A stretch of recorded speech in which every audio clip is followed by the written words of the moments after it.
Este webinar es en colaboración con Sospedra Academy, un proyecto de formación en Valencia, donde estaré impartiendo el curso en enero-febrero de 2026. Esta primera parte del webinar, la presentación y la primera diapo, está grabada off the record por temas técnicos. Así que, sin más preámbulos, vamos allá y espero que os sea de mucha utilidad. Vamos a empezar con el primer caso clínico. Estamos hablando de una paciente que es corredora de fondo universitaria, y esto será importante más adelante, de 18 años con alto volumen de entrenamiento. Estamos hablando de 120 kilómetros a la semana, más series y pista. La historia clínica relevante, y es importante que lo preguntéis, presenta amenorrea y anemia ferropénica. Además, el índice de masa corporal es bajo. ¿Cómo empezó el dolor de la paciente? El dolor empezó de forma persistente en la zona del retropié izquierdo, en la parte posterior del pie, durante 6 meses, especialmente al correr. Durante este tiempo, la paciente fue manejando con más o menos cargas y se intentó mantener en competición hasta que no pudo más. No hay ningún tipo de antecedente traumático, pero en la exploración física sí que vemos un valgo de retropié bilateral, con lo cual puede ser relevante o no, pero nos llama la atención una tumefacción y dolor a la palpación lateral al tendón de Aquiles. La paciente también experimenta dolor a la flexión plantar forzada, tanto activa como pasiva, compatible con el síndrome de impingement posterior. El rango de movimiento es conservado a nivel del tobillo, aunque, como hemos dicho antes, la flexión plantar forzada sí que era dolorosa. En este caso, el peregrinaje sanitario fue muy corto, como os decía antes, porque la paciente es deportista universitaria y tiene acceso a pruebas de imagen y servicios sanitarios específicos. En un principio le hicieron las radiografías, primera cosa a tener en cuenta, y salieron normales. Pensad que es una paciente que lleva ya 6 meses con dolor. A continuación, viendo que la radiografía sería normal, decidieron hacerle un TAC sin contraste, donde ya se veía la línea de fractura del tubérculo lateral de la apófisis posterior del astrágalo. En la densiometría ya también apareció una baja densidad ósea, así que el diagnóstico fue fractura por estrés del tubérculo lateral del proceso posterior del astrágalo. Se le aplicó el siguiente tratamiento conservador basado en descarga con ortesis, ¿vale? Tipo patellar tendon bearing, ultrasonido pulsado de baja intensidad, pero no hubo signos de consolidación tras 3 meses, así que tuvieron que proceder a la cirugía. Esta paciente tuvo que recibir una cirugía, que además tenemos aquí las imágenes, y la evolución a las 10 semanas se confirma la consolidación, y con la semana 15 vuelve al trote con la ortesis, luego con corrección técnica se detecta sobrepronación, lo corrigen, y nada, a los 5 meses sin síntomas, y lo mejor, ¿no?, que a los 2 años compite al máximo nivel. Entonces, claro, algunas conclusiones que tenemos que sacar de este caso es que esta es la típica paciente que todos nos hubiéramos comido en consulta, seguramente en primera intención, o incluso si hubiera traído o nos hubiera relatado que en algún sitio le han hecho una radiografía y le han dicho que está normal. Cuando tenemos una paciente de este tipo de características, con tanto volumen, con este índice de masa corporal bajo y estas alteraciones metabólicas, ya la sospecha tiene que ser alta. Y además tenemos herramientas muy fáciles que podemos hacer en consulta, que veremos después, de test fáciles que podemos utilizar y que tienen bastante buena valoración. Pero eso lo vamos a dejar para más hacia adelante. Vale. Julen, de todas formas, si tú me quieres ir disparando un poco cosas que te vengan a la cabeza o quieras comentar, sin problemas, ¿eh? Vale, perfecto, Francis.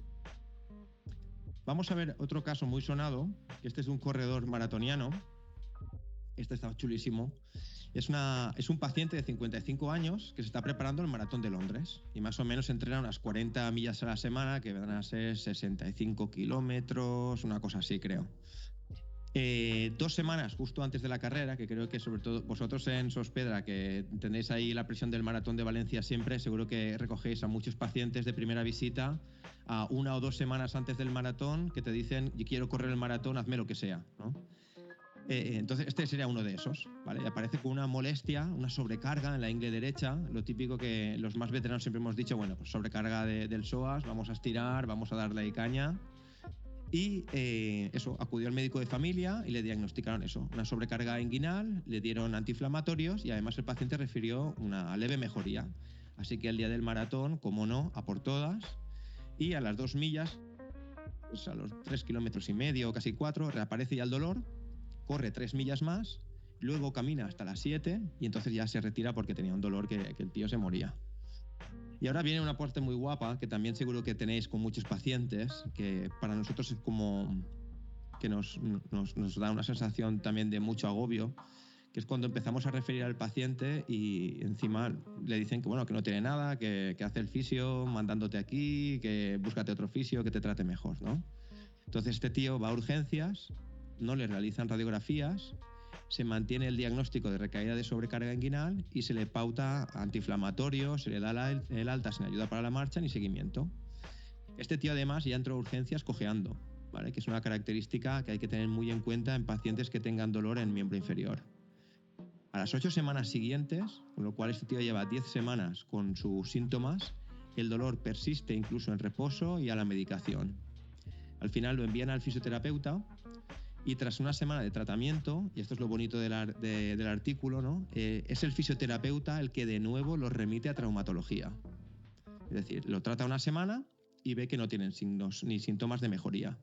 Claro, está muy guay porque aquí el fisioterapeuta seguramente, no lo conozco, pero vio la historia previa, vio que ya el paciente lleva 2 meses de empeoramiento.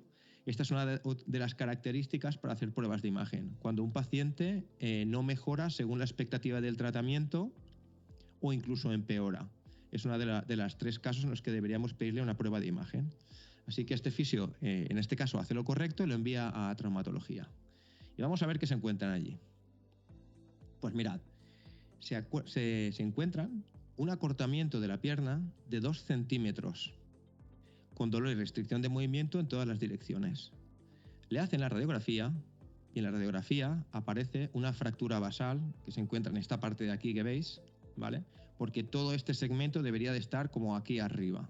Claro, pensad que esto es el trocánter mayor, es que tenía que estar aquí arriba el cuello, ¿vale? Con una fractura basal de cuello desplazada, es decir, ha caído y ha colapsado sobre la propia diáfisis del fémur. Al final a este paciente le realizaron una reducción cerrada y fijación y la densitometría salió sin osteoporosis. Es decir, este paciente, a diferencia del anterior, no tenía signos de alarma metabólicos. El diagnóstico final, que fue la fractura por estrés femoral desplazada, pensad que este tipo iba con una fractura por estrés tan bestia que tenía 2 centímetros de acortamiento en el fémur y aún así el tío fue a la consulta del fisio, lo trataron y todo. Digo, de nuevo, por lo de siempre. No, si tiene una fractura no vendría andando. Nos sorprenderíamos de lo que ha entrado andando a nuestra consulta y era una fractura. Y luego tener en cuenta esto, ¿no? Que en este caso el retraso diagnóstico de 8 semanas permitió que la fractura inicialmente no desplazada y que en teoría se puede hacer con tratamiento conservador, al final colapsara y terminara en cirugía. Esto empeora el pronóstico, reduce un 60% el nivel deportivo previo del paciente y además, en general, este tipo de fracturas desplazadas aumentan un 30% el riesgo de necrosis avascular en la cabeza del fémur. Entonces, una buena valoración inicial, y vamos a ver ahora lo fácil que sería, nos pondría una sospecha suficientemente alta como para derivar sistemáticamente a este paciente hasta que le hicieran radiografías, por lo menos. ¿Vale? Por ejemplo, este es un test que se utiliza, que es el test del fulcro. Sabéis lo sencillo que es y tiene muy buenos valores, en el cual hacemos una compresión hacia abajo en la parte distal del fémur. Esto aumenta el estrés en el cuello femoral y automáticamente reproduce el dolor del paciente. Luego tenéis otro test, como es el Single Hop Test, que aunque no tiene un valor descrito como tal, es muy útil y hay que tener en cuenta que en esto no estamos pidiendo al paciente que salte, simplemente que golpee con el talón contra el suelo tantas veces como sea necesario hasta la aparición del dolor.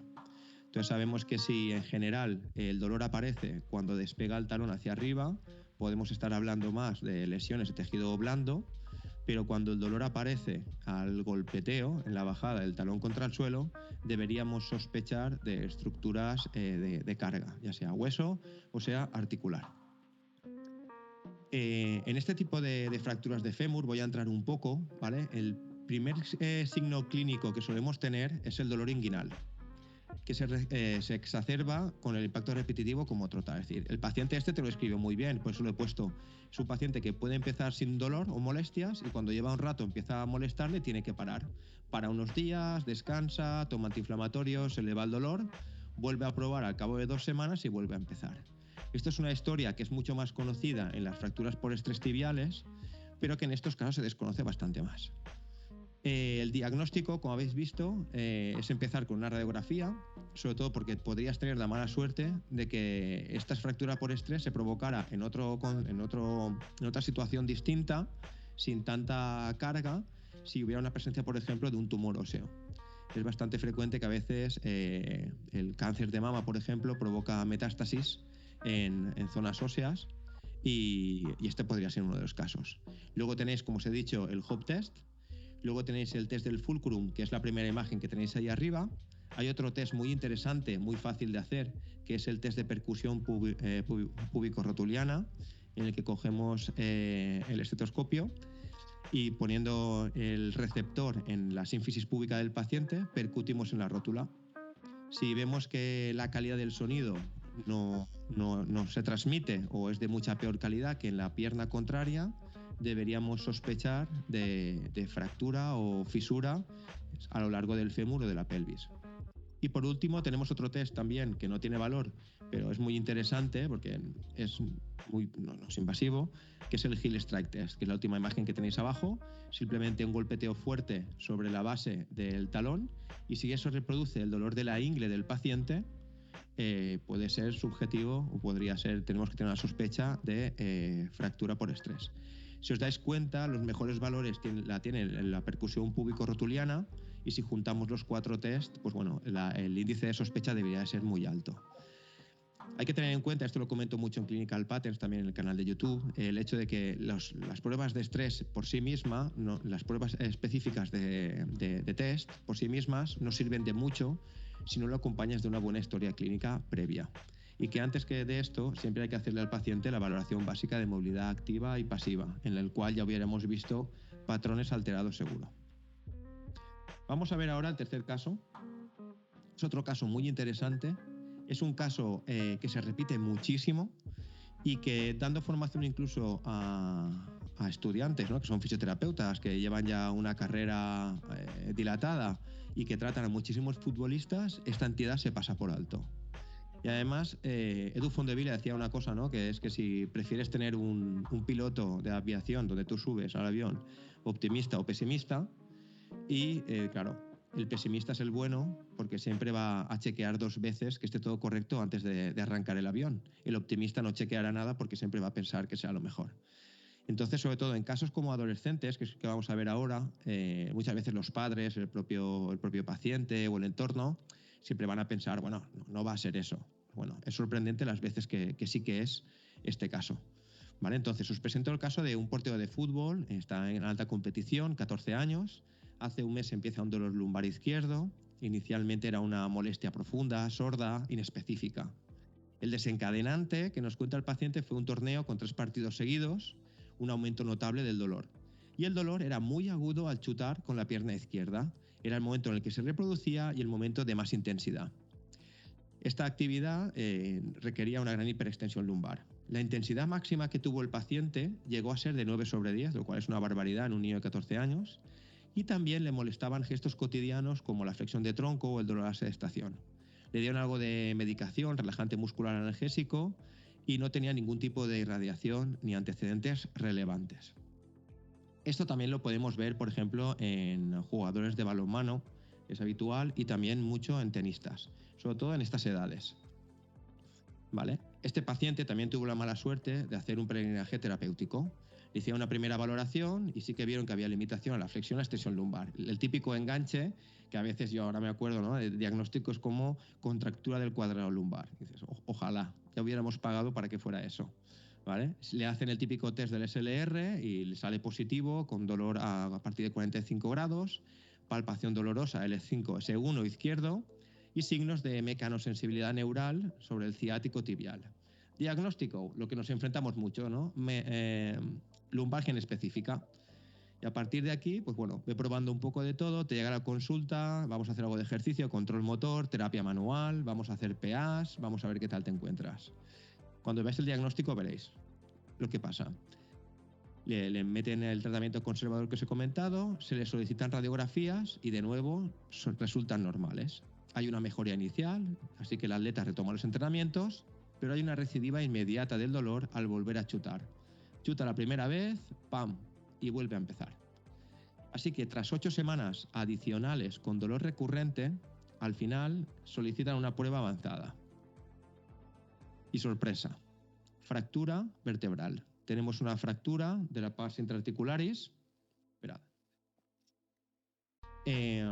izquierda de L5 con apariencia de un proceso metabólico activo, es decir, ya se ven intentos de esta pars intraarticularis de intentar hacer un callo, ¿vale? Además, se aprecia en la otra pars intraarticularis un aumento de densidad por el aumento de estrés que está recibiendo para intentar estabilizar todo el segmento vertebral. Así que con este diagnóstico definitivo se le recomienda un reposo de 3 meses de deporte y entrenamiento, un tratamiento conservador y progresivo, que luego veremos, os lo presentaré al final de la presentación, y a los 3 meses retorno progresivo a los entrenamientos específicos sin dolor y vuelta a nivel competitivo. Cosas importantes. ¿Por qué no se vio nada en la radiografía? No se vio nada en la radiografía porque tú tienes que sospechar que tengas una fractura del pars intraarticularis, porque esta radiografía que estás viendo aquí, que es la típica que nos enseñan en la facultad, no es una radiografía lateral, es oblicua. Y es en la radiografía oblicua donde se va a ver el famoso collar de perro que veis aquí marcado con la flecha negra, característico de la espondilolisis, ¿vale? Y es muy frecuente que pueda suceder esto en la población que os he comentado. Pacientes que están aún en la primera adolescencia, edad de crecimiento, y tienen un volumen muy alto de extensión con rotación unilateral para terminar con flexión y rotación contralateral. Por eso, gente del mundo del fútbol, gente del tenis, gente de balonmano, son pacientes recurrentes en estos casos. Mirad, es importante que la espondilolisis está detrás del 30% de los casos de dolor lumbar en jóvenes atletas. Esto no quiere decir en todos los adolescentes. Estamos hablando de jóvenes y que sean atletas. Y que las radiografías suelen ser normales y además no se toman en plano ubicuo y eso retrasa el diagnóstico. Además, como los síntomas son inespecíficos y si algo nos gusta en la lumbar, es decir, que hay contracturas, pues el cuadro se confunde inicialmente con una lumbalgia mecánica, que es como decir nada.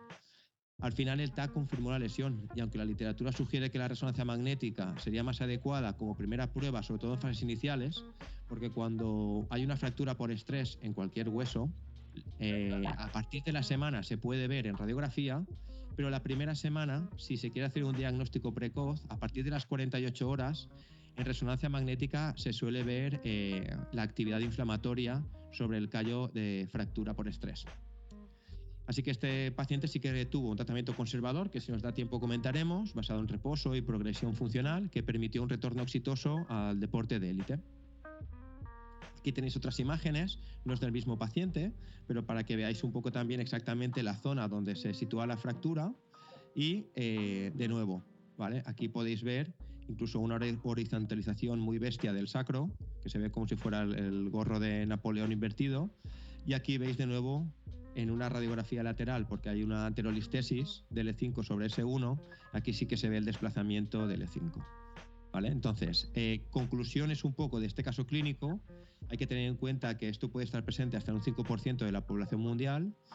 De ellas, pacientes como este chaval, el 65% van a tener espondilolistesis, es decir, no solo este tipo de fracturas con una consolidación parcial, sino desplazamientos anteriores, sobre todo en los segmentos bajos lumbares, hacia anterior, con lo que se llama una inestabilidad mayor lumbar. ¿Vale? Y que sabemos que pacientes que además tienen escoliosis idiopática, espina bífida o lordosis muy acentuada, que es algo que sí que se puede ver en el examen visual, es de primero de carrera, ya nos pueden hacer sospechar esto, ¿vale? Así que acordaros, la presentación clínica, pacientes que te dicen gran volumen de extensión con rotación y que les provoca los síntomas. Al principio puede ser como una sobrecarga unilateral, que luego ya avanza a un dolor general. Creo que hay alguien con el micrófono. Alba, si puedes cerrar el micrófono. Gracias. Y nada, son pacientes que cuando los he tenido en consulta tienen un enganchón 2 semanas, lo quitas una semana del fútbol, se le quita el dolor, empiezas progresivos otra semana, no le duele y cuando vuelve a meter intensidad le vuelve a aparecer. Le vuelves a tener en consulta, le vuelves a tratar, lo vuelves a parar, le bajas cargas, le desaparece el síntoma y a las 2 semanas vuelve a empezar y le vuelve a aparecer, ¿vale? Claro, pensad que estos pacientes, ahora que conocéis la epidemiología de lo que es una fractura del pars intraarticularis, con lo que os he dicho de deportista de élite o semiélite, que ha hecho un aumento de cargas, que en la observación visuales podemos ver alteraciones posturales como lateral shift o posturas de flexión lumbar para tener como una sensación de alivio del dolor, que puede haber incluso alteraciones de la marcha, puede haber disminución a la movilidad. Y los test de fuerza manual, que nunca se deberían hacer en fases iniciales en este tipo de pacientes, pero bueno, podemos ver a lo mejor inhibición de los extensores lumbares. Es muy importante hacer de forma rutinaria la valoración neurológica, por ejemplo, por lo menos la radicular, que no tardamos más de 2 minutos en hacerlo, porque te ayuda a saber que si el paciente tiene esto, que no haya un déficit motor que se haya pasado por alto y que luego aparezca a las semanas, ¿vale? Porque eso aún sería motivo de más preocupación. Y también es interesante en estos pacientes la valoración junto con el entrenador para ver la ejecución técnica deportiva o si puede ser modificable. Aparte, en la escala de dolor del VAS que utilizamos para mayores, los niños tenéis el FACES, que es decirle al paciente, señálame la cara que representa tu estado por el dolor que tienes. Vale. Bueno, hemos terminado la primera parte. Vamos a ver algunos conceptos clínicos en relación a estos casos que suelo contar en la formación. Primero, que tenéis que tener en cuenta que las fracturas por estrés, que son este grupo de lesiones que a veces son invisibles en el deporte, hay 3 clasificaciones. La primera es riesgo alto y riesgo bajo, por la capacidad que tienen de ser estables o no estables, y el tiempo de recuperación, que suele ser más largo. Os dejo aquí un poco las listas. Luego también tenemos la clasificación de Fredrickson, es en grado en función a la afectación que tiene el tejido óseo. Normalmente, hasta que no hay un grado 4B, no se ve en radiografía estos cambios. Por eso es importante poder hacer una sospecha clínica y, aunque la imagen radiográfica salga normal, tratarlo como si fuera una fractura por estrés o una reacción por estrés que podría terminar en fractura, porque eso va a hacer que el paciente no llegue a la fractura con los consiguientes problemas que tendrá después. Hay que tener en cuenta que cuando hablamos de la regeneración ósea, si vais a plantear el tratamiento, la formación del hematoma es inmediata. Luego, a las 2-6 semanas empieza la formación del callo óseo y a partir de los meses a años empieza la remodelación ósea. Entonces, en la fase inicial, lo que deberíamos hacer con estos pacientes, independientemente de que sea cadera, astrágalo o en el caso último que hemos visto, deberíamos ir a una inmovilización, si es necesaria, más una movilización suave de la región, si se permite, de las regiones adyacentes, y una actividad física que sea segura y que no ponga en estrés la recuperación del paciente. A partir de las 2 a 6 semanas se puede empezar una movilización progresiva de la propia zona con ejercicios de carga progresivas, más el tratamiento anterior y control de síntomas. Y a partir de las 6 semanas empezamos con movilizaciones a final de rango, si procede, con ejercicios de carga que siguen aumentando en progresividad, ejercicios funcionales y transferencias a la actividad de vida diaria. Esto es lo ideal, pero hay que tener en cuenta que hay factores que van a hacer que tu paciente vaya más rápido, lo más rápido que irá es a este ritmo, o que vaya más lento. Por ejemplo, el aporte sanguíneo del entorno. Cuando la fractura es más distal, tiene menos aporte sanguíneo, en general puede retrasar un poco la recuperación. También si el paciente, por ejemplo, tiene problemas arteriales periféricos, va a necesitar más tiempo para la recuperación. Luego, el tipo de fractura y el entorno mecánico, según las clasificaciones, la presencia o no de infección en la zona, la edad del paciente, a más edad más va a tardar. La obesidad se puntúa en modelos experimentales, pero bueno, tampoco está tan demostrado. La anemia, como vimos en el primer caso, condiciones endocrinas varias, el tabaquismo y la medicación, que se supone que los antiinflamatorios, los antiinflamatorios no esteroideos, pueden retrasar la unión por inhibición de las enzimas COX. Entonces no se recomienda el uso del antiinflamatorio para este tipo de pacientes. Aquí os dejo también una regla de Mafuli que nos sirve muchísimo para el manejo de estos pacientes. Mirad, desde el diagnóstico, o sea, lo recibes en consulta, sospechas esto, lo envías a hacer pruebas, puede tardar más o menos, le explicas al paciente que nos vamos a poner en situación de que posiblemente sea una reacción por estrés y por lo tanto vamos a dar de 3 semanas desde que tiene síntomas y a las 3 semanas repetimos los test de estrés que hemos visto antes. Si siguen siendo positivo, volvemos a darle 3 semanas más de descarga. Si vemos que los tests salen negativos, podemos empezar con la fase 2 que hemos visto antes y a las 3 semanas repetiremos los tests. Si el test sale negativo, pasamos a la siguiente fase de recuperación, pero si el test sale de nuevo positivo, debemos de tirar atrás una fase. Es decir, si el paciente va evolucionando bien y los test salen negativos a partir de las 3 semanas, vamos pasando de fase a fase de 3 semanas en 3 semanas. Si en algún momento el paciente vuelve a tener síntomas, que es algo que pasa muchísimo, por ejemplo, en fracturas por estrés tibiales, debemos tirar atrás 3 semanas. Quiere decir que el hueso no estaba preparado para la carga que le hemos dado, debemos darle de nuevo una bajada en la carga para permitirle que siga progresando dentro de su recuperación. ¿Vale? Entonces, una vez el paciente ya no tiene dolor en reposo, vamos graduando la vuelta a la actividad, el trabajo de fuerza, y una regla muy buena para estos pacientes que os pregunta, bueno, ¿cuánto tiempo vamos a estar parados? Pues bueno, el mismo tiempo que ha sido necesario para la desaparición de síntomas es el tiempo para realizar la graduación de la actividad. Es un buen orden. Luego, en corredores, a nivel específico, tenemos propuestas para la vuelta a la carrera, como la que proponen Matthew Walsh, que es el fisioterapeuta de Mo Farah, en Oregón, en Estados Unidos, en el centro que tiene allí en Nike, que bueno, habla de una graduación en 10 sesiones en la que el corredor empieza andando rápido 4 minutos 30 y trotando 30 segundos, haciendo cambios durante el tiempo que se estima oportuno, y cada vez se le va quitando 30 segundos al trote y se le sumen a la carrera. Si en algún momento el paciente después de la carrera tiene síntomas, tirará atrás 2 escalones en la progresión, es decir, irá hacia atrás dos escalones. Para terminar de forma específica, en los casos de fractura de la pars interarticularis lumbar, aquí os dejo también una diapo en la que tenéis resumida un poco el trabajo que se debería ir haciendo. Y como veis, bueno, se enmarca en 7 niveles, desde la fase inicial hasta el return to play, ¿vale? Lo primero es evitar las posturas aggravantes en la fase inicial, proponer alternativas de movimientos provocativos en el día a día, iniciar ejercicios y que el paciente entienda la utilidad de los mismos y reevaluar con el VAS fases. Si vamos bien, el nivel 1, trabajo abdominopélvico estático cómodo, normalmente tumbado boca arriba, evitar movimientos lumbares provocativos, estiramientos, algunas guías dicen que sí, yo no le encuentro ningún sentido, y luego ejercicio cardiovascular, piscina, bicicleta estática, si vemos que tolera y no reproduce síntomas. Y luego vamos avanzando con los trabajos miembro superior e inferior. A partir del nivel 3 ya podemos empezar a meter movilidad completa lumbar si no hay síntomas, ejercicios unipodales, ejercicios funcionales, libres de dolor.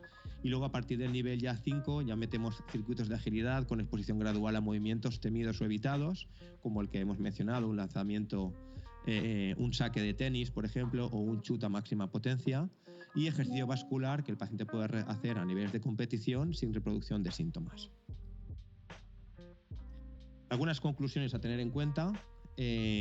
Bueno, 1. El síntoma poco específico es el mayor enemigo.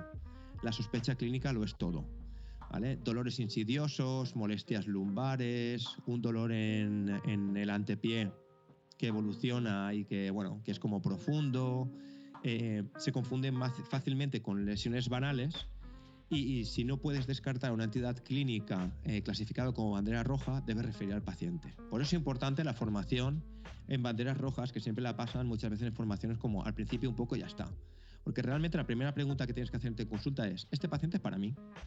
Hay que tener en cuenta que si los pacientes musculoesqueléticos de dolor lumbar, 3 de cada 100 presentan banderas rojas y deberían ser derivados, preguntaros cuántos pacientes veis en un mes. En 3 meses, alguno ha tenido que entrar por la puerta, seguro. Otra cosa es que lo veamos o no lo veamos. Así que es muy importante porque el fisioterapeuta en el futuro puede asumir un rol activo en elevar el nivel de sospecha clínica, y más en un modelo de fisioterapia privada como el que tenemos en España, en el que muchas veces el paciente llega directamente desde la calle sin tener una referencia desde el médico. Y que muchas veces también, incluso los servicios sanitarios médicos, la situación en la que se encuentran de saturación de pacientes no les permite el tiempo suficiente para una entrevista completa y hacer test específicos avanzados. Y esto, si nosotros lo podemos hacer y lo plasmamos en el informe cuando llegamos al médico, ya no estamos hablando de vete al médico y ya está. Un informe bien regulado, que mira, este tipo de pacientes suelen tener este tipo de patologías, además no ha evolucionado bien, tiene algunas comorbilidades que además le dan más riesgo. Sabemos que el diagnóstico para poder saberlo es un tipo de pruebas. Recomiendo al médico que valore al paciente y, si es necesario, estas pruebas o tratamiento a seguir. Y con esto al final ya no nos enfrentamos al médico, sino que empezamos a trabajar como equipo. Siempre hay casos en los que los médicos, los fisioterapeutas, los cirujanos no nos llevamos bien, pero al final, bueno, a nosotros nos interesa cambiar eso y debemos de empezar a atender ese puente para mejorar este tipo de relación. Después, también es muy importante que si el cuadro no mejora como debería, hay que replantear el diagnóstico. La reevaluación es obligatorio. Pero claro, si tú el día 1 no sabes lo que le pasa al paciente, ¿cómo sabes cómo tiene que evolucionar? Claro, si tú tienes un paciente que ya sospechas una lesión de menisco, sabes que en 2 semanas no va a estar bien, no pasa nada. Pero si sospechas que es una lesión menor y crees que en 3 semanas debería de estar y no está, hay que replantear qué pasa ahí. Es una mala gestión del paciente en casa, hay pruebas que no he hecho en consulta y podría hacer. Este paciente, por el rango de edad que tiene, a lo que se dedica o lo que entrena, ¿tiene factores de riesgo de lesiones concretas en esa área? Son preguntas que al final nos diferencian como fisioterapeutas. Y sobre todo que a veces el paciente dentro de consulta puede responder bien, como pasó con el paciente de la fractura lumbar, pero después en casa no mejora. Y por eso hay otra cosa que os dejo una perla clínica, y es que las mejorías intrasesión que tengáis con vuestros pacientes no os garantizan mejorías intersesión. Hay muchos factores que pueden hacer que el paciente refiera una cierta mejoría en cuanto al dolor o la movilidad, porque se siente más confiado al estar con nosotros y tal, pero que eso a la larga no se mantiene. Entonces, que el paciente se vaya mejor un día de la consulta no te garantiza que ni tu sospecha clínica ni tu tratamiento sea el mejor. Hay que esperar a la segunda sesión y ver si realmente el paciente se comporta en la mejoría en base a nuestra sospecha clínica. Después, las pruebas de imagen básicas a veces no son suficientes para lesiones, específicamente por fracturas por estrés. Esto solo hay que explicar al paciente, porque de forma habitual el paciente lo que va a recibir en primer lugar es una radiografía. A no ser que sea algo bastante bestia, normalmente en 7 días no se va a ver nada. Y si se ve, a veces es muy tenue o pasaría desapercibido. Tenemos muchas imágenes de radiografía que parecen normales y cuando haces la resonancia o el TAC aparece. Entonces, hay que tener en cuenta lo que os he comentado. Una buena forma de manejar esto es, hasta que no tengas una resonancia o un TAC, vamos a tratarlo como lo que se presenta, que es una lesión por estrés, por fractura por estrés. Y si vemos que vas mejorando bien, pues no pasa nada, pero si vemos que aún así no mejoras, aparte de la radiografía, deberíamos pedir una resonancia o un TAC. ¿La radiografía tiene sentido? Sí. ¿De forma inicial? Sí, la tiene. ¿Por qué la tiene? Porque hay otras causas que pueden provocar fracturas por estrés, como los tumores. Y esto es algo que podríamos ver en una radiografía y cambiaría automáticamente el paradigma de tratamiento. Entonces, no es malo que hagan una radiografía como primera línea diagnóstica, pero que salga normal no te excluye de tratar al paciente como lo que supuestamente tiene, que es una fractura por estrés con esos tiempos de recuperación necesarios. Otro punto muy importante es que los factores de riesgo sistémicos importan tanto como la biomecánica. Acordaros de la primera paciente y del segundo. En una tenía todos los factores de riesgo sistémicos encima de la mesa y el otro no. Tan importante es uno como el otro. Si no hacemos una entrevista básica, completa, con antecedentes, saber cómo se encuentra la persona, si ha tenido analíticas, si, por ejemplo, la primera paciente si tiene la menstruación con regularidad o no, que es un signo habitual, es un síntoma habitual en pacientes mujeres que pueden tener un riesgo superior a sufrir este tipo de fracturas, pues podemos ver solo la mitad del cuadro y si somos optimistas pensamos que bueno, será una sobrecarga y luego pues pasa lo que pasa. por último, que la formación específica en valoración y diagnóstico es lo que convierte a un fisioterapeuta al final en un referente en la zona. Porque este tipo de razonamientos, desgraciadamente, aún no se ven mucho y es algo que es competencia nuestra. No tenemos que olvidar que somos sanitarios y nos debemos comportar como tal. Tenemos que conocer el mundo de la patología. El mundo de la patología y el mundo del dolor son mundos distintos, muchas veces van de la mano y tenemos que entender tanto los mecanismos patológicos como los mecanismos del dolor. Y sobre todo también tenemos que entender que el paciente además está dentro de su metabolismo y que juega un papel muy importante. Ahora ya sabéis que detectar una fractura por estrés a tiempo pues puede evitar desde cirugías a necrosis avasculares o progresiones a bilateralidad, como el paciente futbolista, o incluso bajar la probabilidad de que tenga una espondilolistesis en el futuro. Y que las clínicas que destacan son aquellas donde no se trata por tratar, sino donde el fisioterapeuta al final va siendo un experto en valoración. Porque técnicas de tratamiento, como os he dicho antes, hay muchas y todas pueden ser correctas en un momento determinado, pero no tiene ningún sentido si no sabemos dónde la estamos aplicando. Muchas gracias por vuestro interés en este webinar, seguro que será muy útil, son casos clínicos muy interesantes y habrá algunas patologías que ya no se os pasen por alto. Si queréis saber más, ya sabéis, en Clínicas Hospedra, enero-febrero, vamos a estar allí haciendo toda la formación de forma presencial, será la única vez que lo haremos por lo menos hasta después de verano. Y si queréis recursos gratuitos o no estáis cerca de Valencia, pero queréis saber mucho más sobre este mundo, tenéis a vuestra disposición en la web clinicalpatents.com el curso online por el precio de 85 euros con más de 5 horas de contenido, con casos clínicos y en una edición a la que le hemos dado mucho cariño y hay mucho material complementario. Si queréis echar un ojo, os podéis inscribir en la web Clinical Patents completamente gratuita y podéis acceder a algunas partes del curso para ver si os va a ser útil o no. Un fuerte abrazo a todas y todos, mucho ánimo en vuestra práctica clínica y nos volvemos a ver muy pronto.